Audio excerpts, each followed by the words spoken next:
Hi guys, எல்லோரும் எப்படி இருக்கீங்க? நல்லா இருக்கீங்க நம்புகிறேன். இப்போ நான் சொல்ல போகிற கதையை வந்துட்டு எல்லாருமே கதையாக மட்டும் பாருங்கள். இதுவும் டீப் திங்கிங்கு, ரொம்ப யோசிக்கிறது அந்த மாதிரிலாம் எதுவுமே யோசிக்க வேணாம். நார்மலாகவே பாருங்கள், ஆனால் ஃபுல்லாக பாருங்கள், ஸ்கிப் பண்ணிடாதீங்க. சூப்பரான ஸ்டோரி இது. உங்கள் எல்லாத்துக்கும் ரொம்ப பிடிக்கும்னு நினைக்கிறேன். மறக்காமல் லைக் பண்ணிட்டு ஸ்டோரி பார்க்காதீங்க.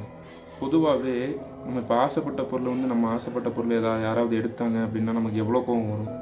அந்த மாதிரி தாங்க ஒரு வயசான பாட்டியோட பொருளை யாரோ எடுத்திருக்காங்க. அதுக்காண்டி அவங்க வந்துட்டு துரத்தி அவங்கள டார்ச்சர் பண்ணி அவங்க என்னென்ன பண்ணுறாங்க. அப்படி ஒரு அமானுஷ்யமான ஸ்டோரி தான் நம்ம இன்றைக்கி பார்க்க போகிறோம். மறக்காமல் லைக் பண்ணிட்டு சப்ஸ்கிரைப் பண்ணிடுங்க. கீழே முடிஞ்சால் கமெண்ட் பண்ணிடுங்க. வாங்க நம்ம இப்போ ஸ்டோரிக்குள்ளே போகலாம். Welcome to our show black files Tamil.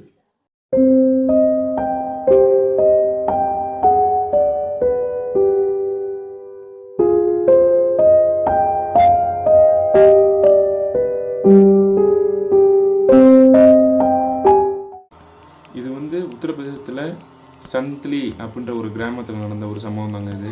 இந்த கிராமத்தில் 90 வயசில் போனா அப்படின்ற ஒரு பாட்டி இருக்காங்க. அவங்களுக்கு சில பல பிரச்சனைனால நோய்வாய்ப்பட்டு இந்த சாவர ஸ்டேஜில் இருக்காங்க. இப்போ அவங்களுக்கு ஒரு பழைய திங்கிங்லாம் வருது, பழைய ஞாபகங்கள்லாம் அவங்க மைண்டில் வந்துட்டுருக்கு. போனா அப்படிங்கிறவங்க அந்த பாட்டி முன்னாடி சின்ன வயசில் இந்த பழைய காலத்துலலாம் அவங்க ரொம்ப மிடில் கிளாஸ் ஃபேமிலியாக தான் இருந்திருக்காங்க. ரொம்ப மிடில் கிளாஸாக தான் இருந்திருக்காங்க. அப்போ பாஷா அப்படின்னு சொல்லிட்டு ஒருத்தர் இருக்கார். அவர் என்னென்னா வட்டி பிஸ்னஸ் பண்ணிட்டுருக்காரு. வட்டிக்கு விட்டு நம்ம வாங்குவோம்ல, அந்த மாதிரி வட்டி பிஸ்னஸ் பண்ணிகிட்ருக்காரு. அப்போ புவனோட அப்பா சேகர் இருக்கார் இல்லைங்க, அவர் பாஷா கிட்ட நிறைய கடன் வாங்கி வச்சுருந்துருக்காரு. கிட்டத்தட்ட நிறையா கடன் வாங்கி வச்சு அதை கட்ட முடியாமல் திண்டாடிட்டு ரொம்ப கஷ்டப்பட்டு அதை கட்டவும் முடியாமல் எதுவுமே பண்ண முடியாமல் சொல்லிட்டு அந்த மாதிரி ஒரு சூழ்நிலையில் அவரும் இருக்கார். ரொம்ப கடன் வாங்கியிருக்கு, ரொம்ப கட்ட முடியல. அவரால் ரொம்ப கஷ்டமான சூழ்நிலை இருக்கார். அதனால் திருப்பி அதை செலுத்த முடியல அவரால். அப்போ பாஷா என்ன சொல்கிறாருன்னா, ரொம்ப நாளாக பொண்ணு மேலே எனக்கு ஒரு இன்ட்ரெஸ்ட்டு. அவங்க பொண்ணு பேர் தான் அவங்க தான் போகணும். அவங்க மேலே எனக்கு ரொம்ப இன்ட்ரெஸ்ட்டு. அவங்க எனக்கு 2ஆவதாக மேரேஜ் பண்ணி கொடுக்குறியா அப்படின்னு சொல்லிட்டு பாஷா கேட்குறாரு. அப்போ இவர் சேகர் என்ன சொல்கிறாருன்னா, அதெல்லாம் முடியாது, என்னால் முடியாது அப்படின்னு சொல்லியிருக்காரு. அப்போ நீங்கள் கடனை கொடு, என்கிட்ட வாங்கின காசை நீ இப்போ கட்டியே ஆகணும் அப்படின்ற மாதிரி மறுபடியும் ப்ரெஷர் பண்ண ஆரம்பிக்கிறாரு. இதை பார்த்துட்டே இருக்காங்க. பார்த்துட்டு இருக்கும்போது சரி, அவங்களாலையும் நம்ம அப்பா ரொம்ப கஷ்டப்படுறாரு அப்படின்னு சொல்லிட்டு அவங்களால பொறுக்கவே முடியல. அப்போ என்ன சொல்கிறாங்கன்னா, சரி நான் கல்யாணத்துக்கு ஒத்துக்கிறேன் அப்படின்னு சொல்லிட்டு போனாவும் கல்யாணத்துக்கு ஒத்துக்கிறாங்க.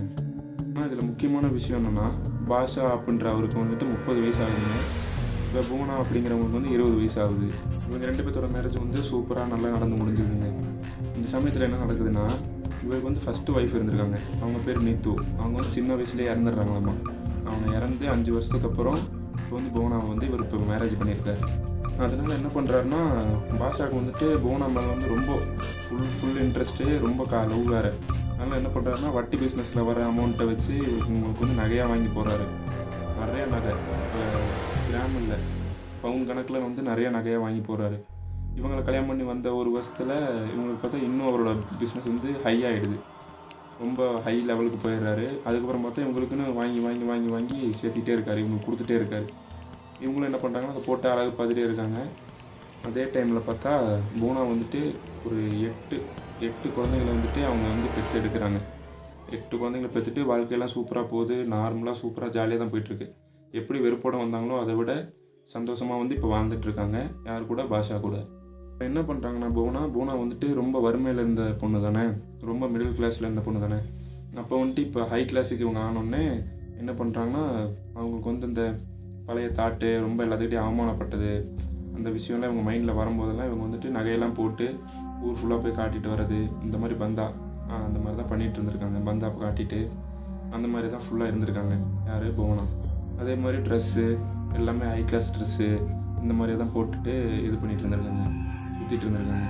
அப்போ பார்த்தா இவர் ஃபஸ்ட்டு இவரை மேரேஜ் பண்ணும்போது இவருக்கு போனாக்கு பாஷா நகை போட்டால இந்த சவரன்ஸ் எல்லாம் இதெல்லாம் அவங்க கழுத்திலே இருக்கணும் அப்படின்னு சொல்லிட்டு அதை எனி டைமும் கழுத்திலே போட்டிருப்பாங்களாம்.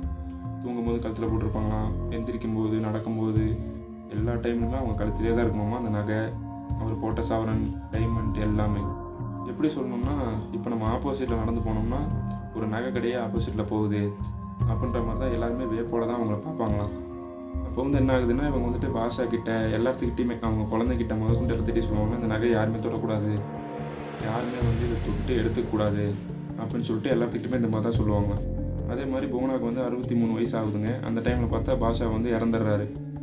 பாஷா இறந்ததுக்கப்புறம் அப்பவும் வந்துட்டு அவங்க இறந்ததுக்கும் இவங்க நகையை கழட்டவே இல்லையா. அப்பவும் வந்து இந்த நகையெல்லாம் போட்டு அப்படியே தான் இருந்தாங்களாம்.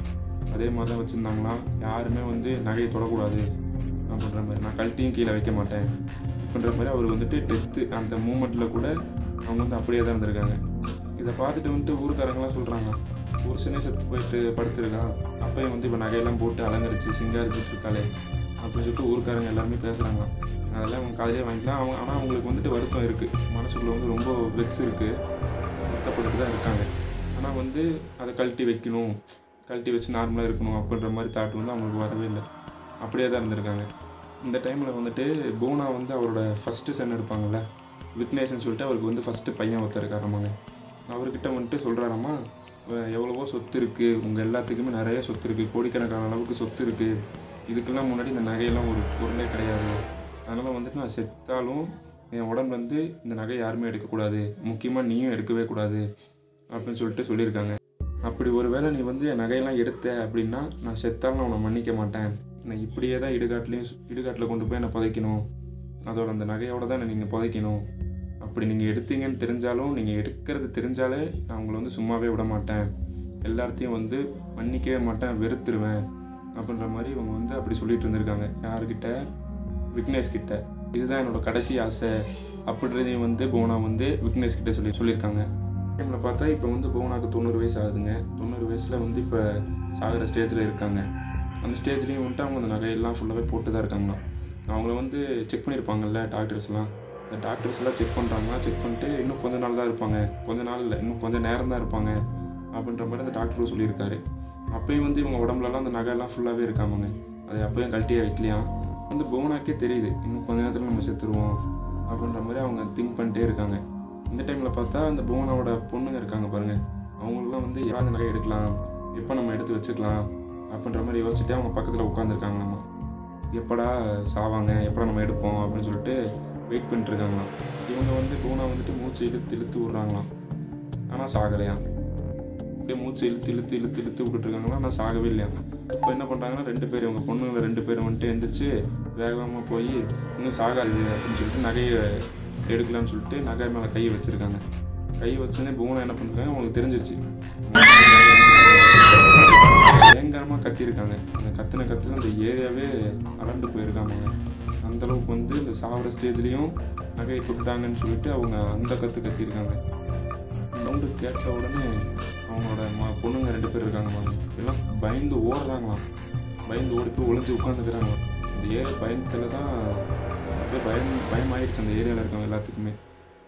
அப்படி கத்திருக்காங்க. என்ன சொல்லியிருக்காங்கன்னா, எடுத்தேன்னா பார்த்துக்கோ உனக்கு இருக்குது அப்படின்ற மாதிரி கத்திருக்காங்க. நகையில் கை வச்சோடனே வந்து இந்த மாதிரி தான் கத்திருக்காங்க, நகை யாரும் எடுக்காதீங்க அப்படின்ற மாதிரி கத்திருக்காங்க. விட்டுறாங்களாம்.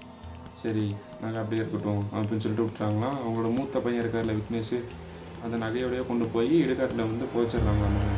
அவர் நல்லா புதைச்சிட்டு ஃபுல்லாக அந்த நகையோடையே வச்சு ஃபுல் அண்ட் ஃபுல் எல்லாமே தெளிவாக புதைச்சிட்டு அங்கேருந்து கிளம்பிடுறாங்களாம்.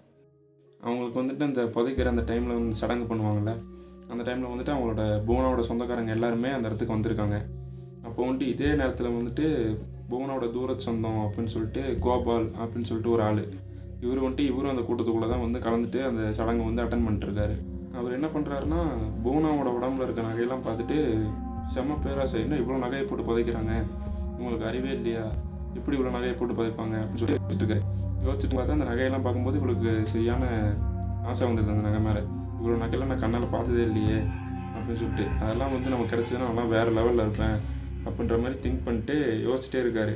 அதுக்கப்புறம் இவருக்கு கிரிமினல் மைண்ட் வேறு ஒன்று, எல்லோரும் எப்போ போவாங்க, அப்போ வந்து எப்படியாவது திருடி எடுத்துடலாம், தோண்டி எடுத்துடலாம் நம்ம அப்படின்ற மாதிரி வந்து கோபால் வந்து யோசிச்சுட்டே அந்த கூட்டத்துக்குள்ள நின்றுட்டுருக்காரு. டைமில் என்னதுன்னா எல்லாருமே வந்து இறுதி அஞ்சலி, இந்த மௌன அஞ்சலி, இறுதி அஞ்சலி அதெல்லாம் வந்துட்டு முடிச்சுட்டு எல்லாருமே கிளம்ப ஆரம்பிச்சிடறாங்க. கிளம்ப ஆரம்பிச்சுன்னா கோபால் வந்துட்டு கிளம்பவே இல்லை, அந்த இடத்துல நின்று வெயிட் பண்ணிட்டே இருக்காரு. சரி எல்லோரும் போட்டோம், அதுக்கப்புறம் நம்ம கைவரிசையை வந்து காட்டிடுவோம் அப்படின்ற மாதிரி நின்றுக்கிட்டே இருக்காரு. அப்போ வந்து எல்லாமே போயிட்டாங்க. போனதுக்கப்புறம் பார்த்தா இவர் வந்து நின்றுருக்காரு. சில்லுன்னு காற்றடிக்குதாமாங்க, ஜில்லு ஜில்லு ஜில்லு ஜில்லுன்னு காற்றடிக்குதான். திடீர்னு பார்த்தா இடிக்குதான். இடி அடிச்சுன்னு மழை பெய்ய ஆரம்பிச்சிருச்சான். மழை வந்து லைட்டாக தூரிட்டு இருக்கான். தூரிட்டு இருக்கும்போது என்ன பண்ணியிருக்காரு, அதை ஓப்பன் பண்ணி அந்த புதைச்சாங்கல்ல, அந்த புதைச்சதை வந்துட்டு தோண்டி இந்த நகையை எடுக்கலான்னு சொல்லிட்டு தோண்டி வந்துட்டு அதுக்குள்ளே வந்து இறங்கி உட்காந்துருக்காராம். இறங்கி உட்காந்துட்டு எல்லா நகையும் எடுத்துருக்காரு. எடுத்து ஒரு சாக்கில் போட்டு மூட்டை கட்டுறதுக்காக எடுத்துகிட்டு மூட்டை கட்டிகிட்டு இருக்காராம். மூட்டையை கட்டிட்டு மூட்டை மேலே வரலாம் அப்படின்னு சொல்லிட்டு யோசிக்கும் போது திடீர்னு வந்து ஒரு கை வந்து அவரை பிடிக்குதாமாங்க. இவரும் வந்து ஷாக்காகி திரும்பி பார்க்குறாங்க. திரும்பி பார்த்தோன்னே பார்த்தா புவனோட கை தான் இவரோட சட்டையில் மாட்டிகிட்டு இருந்திருக்கு. இதை பார்த்துட்டு கை தானே அப்படின்னு சொல்லிட்டு மறுபடியும் தட்டி விட்டு இந்த மறுபடியும் வந்து அதை மூடி வச்சுட்டு இவர் சாக்கு தோளில் தூக்கி போட்டு கிளம்பிட்டாராமாங்க. அது ஃபுல்லாக தங்கமாக தான் இருந்திருக்கு, நகை தான். இந்த உடம்புல இருக்க எல்லா நகையுமே எடுத்துருக்காரு. எடுத்துகிட்டு தான் போய் கிளம்பிட்டார். சரி எல்லாத்தையும் மூடி வச்சுட்டு அவர் வீட்டுக்கு கிளம்பிட்டார். இப்போ வந்து கோபாலுக்கு என்ன தோணுதுன்னா, மைண்டு ஃபுல்லாக செம்ம ஹாப்பி. நம்ம கஷ்டமெல்லாம் தீரப்போகுது, இனிமேல் ஜாலி தான். இந்த மாதிரி நகையை நம்ம பார்த்ததே இல்லை, எல்லாத்தையும் எடுத்து செலவு பண்ணோம்னா நம்ம வந்து என்ஜாய் பண்ணலாம், ஃபுல் அண்ட் ஃபுல் ஹாப்பியாக இருக்கலாம் நம்ம அப்படின்ற மாதிரி தாட்டு தான் இவரோட மைண்டுக்குள்ளே ஃபுல்லாக ஓடிட்டு இருந்திருக்கு. கோபால் வந்து இப்போ வந்து செம்ம ஹாப்பியாக இருக்கார், ஓகே தான். ஆனால் இன்னும் அவர் பெரிய ஒரு பிரச்சனையில் வந்து மாட்ட போகிறாரு அப்படின்றது வந்து கோபாலுக்கு இன்னுமே தெரில. இதுக்கப்புறம் தான் வந்து பிரச்சனையே ஆரம்பிக்க போகுது. இப்போ வந்து வீட்டுக்கு போயிடுறாராமாங்க, ஜாலியாக சந்தோஷமாக வீட்டுக்கு போயிடுறாராமாங்க. வீட்டுக்கு போயிட்டு அவரோட ஒய்ஃப் வந்து லட்சுமின்னு ஒருத்தவங்க இருக்காங்க. அவங்கக்கிட்ட வந்து இந்த மாதிரி எந்த விஷயமே அவர் வந்து சொல்லிக்கலையா, இந்த மாதிரி எதுவுமே காட்டிக்கலையா அவங்கக்கிட்ட. ஆனால் அவர் ஆளை பார்க்க வந்து பிரைட்டாக, மூஞ்சிலாம் பிரைட்டாக ஜொலிச்சுன்னு ஜொலிச்சிட்டு இருக்காங்க. சரின்னு சொல்லிட்டு லட்சுமி வந்து ஃப்ரீயாக விட்டுறாங்க. விட்டக்கப்புறம் இவர் என்ன பண்ணுறாருன்னா, சேஃப்டியாக போய் இந்த புவனோட நகை அதெல்லாமே வந்துட்டு சேஃப்டியாக ஒரு இடத்துல வந்து ஒழிச்சு வச்சிடறாமாங்க. ஆனால் லட்சுமி கூட தெரியாத அளவுக்கு ஒழிச்சு வச்சிடறாரு. ஒழிச்சு வச்சுட்டு சரின்னு சொல்லிட்டு கொஞ்சம் நேரம் அப்படியே பேசிகிட்டே இருக்காங்க. பேசிகிட்டே 2 பேரும் போய் தூங்க போயிடுறாங்கம்மா. 2 பேருமே தூங்க போயிடுறாங்களாம்மா. போனதுக்கப்புறம் என்ன ஆகுதுன்னா, திடீர்னு மழை பெஞ்சிட்ருக்கு, இடியோட மழை பெஞ்சிட்ருக்கு. திடீர்னு பார்த்தா யாரோ கதவு தட்டாங்களாம்மா. ஆனால் அது வந்து லட்சுமியோட காதுக்கு மட்டும்தான் கேட்குது, டக்குன்னு கேட்குது. இவங்க தான் கோபால் வந்து சந்தோஷத்தில் தூங்கிட்டு இருக்கார்ல, அதனால் எந்த சவுண்டுக்குமே அவர் ரியாக்டே பண்ணலையா. சரின்னு சொல்லிட்டு இவங்க போய் லட்சுமி போய் கதை வந்து பார்த்துருக்காங்க. போய் கதை வந்து பார்க்கும்போது யாருமே இல்லையா. சரி அப்படின்னு சொல்லிட்டு வந்து மறுபடியும் வந்து க்ளோஸ் பண்ணிட்டு வந்து படுத்துடுறாங்களாம்மா. படுத்துட்டு சவுண்டாக இப்போது அதே சவுண்டு கேட்டுருக்குதுங்க. கேட்டோன்னே பார்த்தா இவங்க வந்து கோபாலை திரும்பி பார்க்குறாங்களாம்மா. கோபால் வந்துட்டு புது படமாக தூங்கிட்டு இருக்காராம். ஒரு ரியாக்ஷனுமே இல்லையா. இந்த சவுண்டு கூட கேட்ட மாதிரி கூட அவருக்கு கேட்கலையா. அப்படி தூங்கிட்டு இருக்காங்க. தூங்கிட்டு இருக்கும்போது சரின்னு சொல்லிட்டு இவங்க வந்து மறுபடியும் போய் பார்க்கும்போது ஒரு வயசான பாட்டியோட ஒரு உருவம் வீட்டுக்குள்ள வந்து நிற்கிதாமாங்க. நின்றுட்டு லட்சுமியை பார்த்துட்டு இருக்காங்க. குருன்னு பார்த்துட்டு இருக்கும்போது இவங்களுக்கு பயம், சரியான பயமாயிடுச்சான். யார் நீங்கள், வீட்டு பூட்டி வச்சுருக்கு, பூட்டின வீட்டுக்குள்ள நீங்கள் எப்படி வந்துருப்பீங்க, எந்த வழியாக வந்தீங்க, யார் நீங்கள் அப்படின்னு சொல்லிட்டு லட்சுமி கேட்டிருக்காங்க. கேட்டனே அந்த பாட்டியோட உருவம் வந்து அமைதியாக தான் நிற்கிதான். ஆனால் ஃபேஸ் வந்து சரியாக தெரியல. ஆனால் பாட்டி உருவம் மாதிரி தான் தெரிஞ்சிருக்கு. இவங்க வந்து மறுபடியும் கேட்குறாங்க, உண்மையை சொல்கிறீங்களா இல்லையா அப்படின்னு சொல்லிட்டு மறுபடியும் இவங்க கேட்கும்போது அப்போ தான் மூச்சு காட்டுறாங்க அந்த பாட்டி. பார்த்தா அவங்கள மூஞ்சி வந்து கத்தி கதறி இருக்காங்க. சரியான சவுண்டு, கத்திருக்காங்க. ஆனால் வந்து கோபால் தூங்கிட்டு தான் இருக்காரு. இவங்க வந்து சரியான அழுதுட்டு கதறிட்டு இருந்திருக்காங்க. கதறிட்டு அடுத்த நாள் காலையில் விடிஞ்சோடனே வந்து கோபால் வந்து கண்ணை திறந்து பார்க்குறாராமாங்க. பார்க்கும்போது பார்த்தா லட்சுமி வந்து தரையில் விழுந்து கிடக்குறாங்களா மயங்கி. அவங்கள போய் எழுப்பியிருக்காரு. எழுப்பிட்டு பார்க்குறாராமா. பார்த்தா முடியெல்லாம் கொட்டியிருக்கான். பார்த்தா கீழே வந்து ஆயிஷா வந்து விழுந்து மயங்கி கிடக்குறாங்களாமாங்க. இவங்களை பார்த்தோன்னே இவருக்கு வந்து உடம்புலாம் பயம் வந்துடுது. சரி என்னாச்சுன்னு சொல்லிட்டு போய் டாக்டர்லாம் கூப்பிட்டு வந்து பார்க்குறாங்களாமா. பார்த்து டாக்டர் வந்து ரெடி பண்ணிடுறாரு, ஓகே பண்ணிடுறாரு. ஓகே போனோன்னே லட்சுமியோட நடவடிக்கையே சரியில்லையாமாங்க. நடவடிக்கையே டோட்டலாக சேஞ்சாக இருக்காமா. இந்த பண்ணுற வேலை எல்லாமே வித்தியாசமாக இருக்காமா லட்சுமி பண்ணுறது. அதே மாதிரி இவங்க வந்து மயக்கம் தெளிச்சாங்க பாருங்கள். மயக்கம் தெளிஞ்சோடனே கோபாலை வந்து முறைச்சிட்டு வெறுப்போடு தான் பார்த்துட்டு இருக்காங்கம்மா. பார்த்துட்டு இருக்கும்போது சரி அப்படின்னு சொல்லிட்டு இவரும் விட்டுறாரு, அவங்களும் விட்டுறாங்க. அடுத்த ஒரு 10-15 நிமிஷத்துலேயே வந்துட்டு இங்கே எங்கேயாவது நகை வச்சுருக்கியா அப்படின்னு சொல்லிட்டு லட்சுமி கேட்குறாங்கம்மா. கேட்டோன்னா கோபால் அப்படிலாம் இல்லையே, எதுவுமே இல்லையே, உண்மையை சொல்லு, நீ வச்சுருக்க தானே அப்படின்னு சொல்லி கேட்டிருக்காங்க. சரின்னு சொல்லிட்டு இவரும் வந்து ஆமாம் நான் வச்சுருக்கேன் அப்படின்னு சொல்லியிருக்காரு. இதை போய் காட்டினோடனே லட்சுமி என்ன பண்ணுறாங்கன்னா அந்த நகையெல்லாம் எடுத்து போட்டுக்கிறாங்களாமாங்க. எல்லா நகையுமே போட்டுக்கிறாங்களாமா. போட்டு காண்டி முடிஞ்சு போய் அழகு பார்த்துட்டே இருக்காங்களாம். இதெல்லாம் பார்க்கும்போது இவருக்கு வந்து வித்தியாசமாக இருந்திருக்கு. என்னடா இவங்க புதுசாக வித்தியாசமாக பண்ணிகிட்டு இருக்காங்களே அப்படின்ற மாதிரி கோபாலுக்கு அப்படியே தான் இருந்திருக்கு. அப்புறம் என்ன ஆகுதுன்னா, லட்சுமிக்கு வந்துட்டு குரலே வந்து சேஞ்ச் ஆகிருக்காமாங்க. அவங்களோட வாய்ஸும் வந்து சேஞ்ச் ஆகிருக்கிறத இவர் நல்லாவே கவனிக்கிறாரு. கவனிச்சுட்டு சரின்னு சொல்லிட்டு தூங்க போகலான்னு சொல்லிட்டு தூங்குறதுக்கு செட்டில் ஆகிறாங்களாமாங்க. சரி தூங்கலாம் அப்படின்னு சொல்லிட்டு செட்டில் ஆகிட்டாங்க. அந்த டைமில் என்ன பண்ணுறாருன்னா, அந்த நகையிலே வந்துட்டு ஹையஸ்ட்டு விலை உயர்ந்த மோதிரம்னு இருக்கும் பார்த்தீங்களா, அந்த மாதிரி ஒரு மோதிரத்தை எடுத்துகிட்டு போய் என்ன பண்ணுறாருன்னா, அதை எடுத்துகிட்டு வீட்டை விட்டு வெளில போயிடார். நைட்டு வெளில போயிட்டு என்ன பண்ணுறாருன்னா, இவரோட செட்டப் சின்ன வீடுன்னு சொல்லுவோம்ல, அந்த மாதிரி ஒரு வீடு இருக்குது இவருக்கு. அந்த வீட்டுக்கு நைட்டு அவர் கிளம்பி போயிடுறாரு. அங்கே போய் அந்த லேடிக்கு வந்துட்டு இந்த மோதிரத்தை போட்டு விட்டுறாருங்க. போட்டு உனக்கு என்னோடய கிஃப்ட் நீ வச்சுக்கோ அப்படின்ற மாதிரி சொல்லி அவங்களுக்கு போட்டு விட்டுருக்காரு. போட்டு விட்டதும் இல்லாமல் அன்றைக்கி நைட்டுமே அங்கேயே ஸ்டே பண்ணியிருக்காருங்க. அடுத்த நாள் காலையில் என்ன பண்ணுறாருன்னா, இவர் வந்து ஜூட்டாக செம்ம வேகமாக வந்துட்டு அங்கே போயிடுறாரு. லட்சுமி வீட்டுக்கு போயிடுறாரு. அங்கே போயிட்டு அவங்க எந்திரிக்கிறதுக்குள்ளே இவர் போயிடுறாருங்க அவங்க வீட்டுக்கு. அவங்க வீட்டுக்கு போயிட்டு பார்க்குறாராமா, லட்சுமி பார்க்குறாராமா. லட்சுமி பார்த்தா முடியெல்லாம் கொட்டியிருக்காமாங்க. தலையில் இருக்க முடியெல்லாம் கொட்டியிருக்கு. அப்புறம் வந்து மூஞ்சியெல்லாம் பார்த்தா சுருக்கமாக இருக்குது. ஆல்ரெடி வாய்ஸ் சேஞ்ச் ஆகிருக்கு. அதிலே வந்து இவருக்கு சரியான டவுட்டு. இப்போ வந்து ஃபேஸு முடியெல்லாம் கொட்டியிருக்கு அப்படின்றத பார்த்தோன்னே அவருக்கு இன்னுமே வந்து விசித்திரமாக இருந்திருக்கு. ஏன்டா இது அப்படின்ற மாதிரி விசித்திரமாக இருந்திருக்கு. கிட்டத்தட்ட பார்க்க வந்து ஒரு டெட் பாடி ஃபேஸ் மாதிரி தான் தெரிஞ்சிருக்கு. இந்த செத்தவங்களோட முகம் இருக்கும் பார்த்தீங்களா, இந்த மாதிரி தான் வந்து லட்சுமிக்கு இருந்திருக்கு ஃபேஸ் கட்டு. இதை வந்து நல்லா கவனிச்சிட்டே இருக்காரு. உட்காந்து அவர் பார்த்துட்டே இருக்காரு. பார்த்துட்டு இருக்க திடீர்னு பார்த்தா லட்சுமி கண்ணை திறந்துடுறாங்கம்மா. திடீர்னு முழிச்சு பார்க்குறாங்களாம்மா. முழிச்சு பார்த்துட்டு என்னோடய மோதிரம் எங்கே அப்படின்னு சொல்லிட்டு கேட்டிருக்காங்களாம்மாங்க.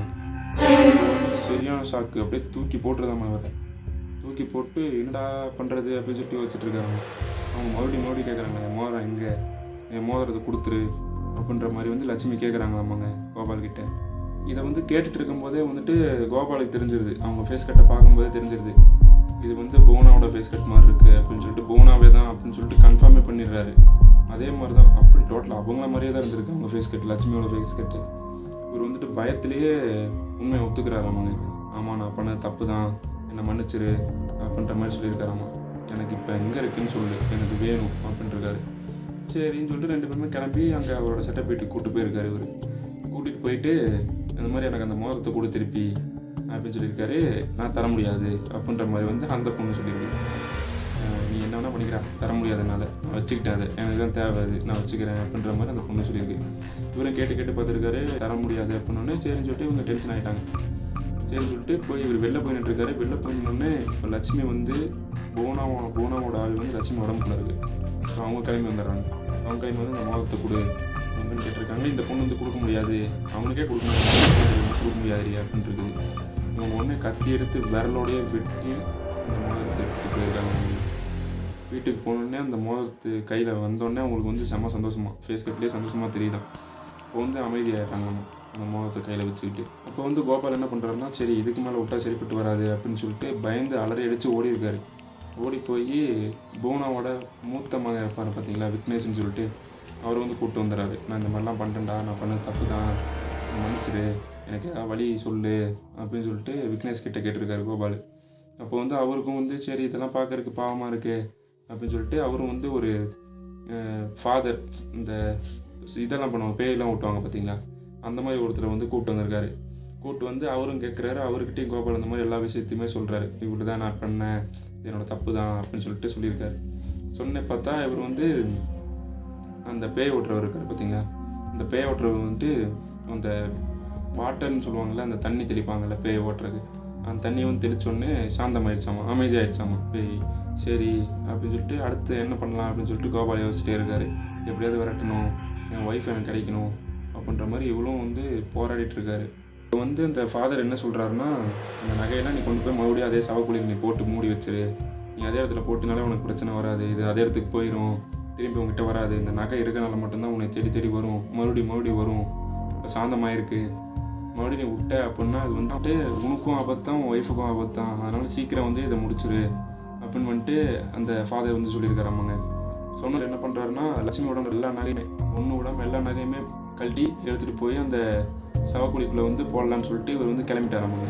கிளம்பி போய் அந்த சவப்பெட்டிக்கிட்ட போகிறாராமா. அங்கே போனால் இன்னும் அதிகமாக காற்று அடிக்குதாமா. காற்றுக்கு முன்னே ஆயிடுச்சு மேகமாக கருகுமுன்னு ஆகிட்டு, சரி இவர் போய் போடவும் அது தடுத்துன்னு இவர் மறுபடியும் வந்து இந்த போனால் அந்த பாடி இருக்குது அதை ஓப்பன் பண்ணுறாங்க. ஓப்பன் பண்ணிவிட்டு உள்ளே பார்த்தா துணிலாம் கட்டி அந்த பாடி வந்து போனோட பாடி வந்து இருக்குது. இருக்கும்போது பார்த்தா இவர் வந்துட்டு மறுபடியும் இந்த தண்ணியை தெளிக்கிறாரு. ஃபாதர் வந்து தண்ணியை தெளிக்கிறாரு. தண்ணி தெளிச்சுன்னே வந்து டோட்டலாக எல்லாமே சைலண்ட் ஆயிடுச்சு, எல்லாமே நார்மல் ஆயிடுச்சு அந்த இடமே. அதுக்கப்புறம் என்ன பண்ணுறாருன்னா மறுபடியும் போயிட்டு இந்த நகையெல்லாம் வச்சிடறாமாங்க. இருந்த இடத்துலேயே மறுபடியும் அதே மாதிரி பழையபடி வச்சிடறாரு. வச்சக்கப்புறம் பார்த்தா அந்த போனாவோட ஃபேஸ் கட் இருக்குது பார்த்தீங்களா, அந்த பாடி, அதில் வந்து அந்த ஃபேஸே வந்து சிரிக்கிற மாதிரி மாறுதாமா. அந்த டெட் பாடி சிரிக்கிற மாதிரி மாறிடுச்சாமா. எனக்கு அதே மாதிரி தாங்க இருந்திருக்கு. பார்க்க அவங்க சிரிச்சுட்டே இருக்க மாதிரி தான் இருந்திருக்கு அந்த ஃபேஸ் கட்டை பார்க்குறதுக்கு. இப்போ வந்துட்டு மறுபடியும் அதே மாதிரி க்ளோஸ் பண்ணி வச்சுட்டு இப்போ வந்து கோபாலும் வந்து கிளம்பிடுறாருங்க. கிளம்புனதுக்கப்புறம் என்ன ஆகுதுன்னா மறுபடியும் நார்மலாகிடுது. லட்சுமி போய் பார்க்குறாங்க. ஆனால் லட்சுமி போய் பார்க்கும்போது பேய் எல்லாமே போயிடுச்சு. இப்போ எல்லாமே நார்மல் தான், ஓகே. ஆனால் இப்போ லட்சுமியோட ஃபேஸ் கட்டும் அந்த வயசான மாதிரி தான் இருக்குது. அவங்களோட முடியும் வந்து ஒட்டி தான் இருக்குது. வயசானவங்க எப்படி இருப்பாங்களோ அதே தோற்றத்தில் தான் வந்து இப்போ லட்சுமி இருக்காங்க. அதை பார்க்கும்போது அவங்களுக்கு வந்து கோபாலுக்கு வந்து மனசில் ரொம்ப கஷ்டமாக இருக்காமங்க.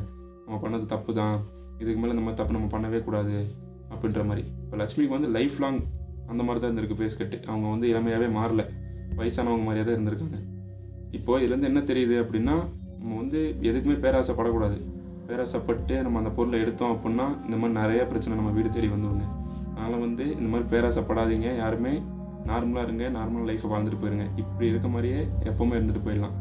உங்களுக்கு ஸ்டோரி பிடிச்சிருந்துச்சுன்னா மறக்காமல் லைக் பண்ணிட்டு கமெண்ட் பண்ணிடுங்க. முடிஞ்சால் சப்ஸ்கிரைப் பண்ணிடுங்க. பாய்.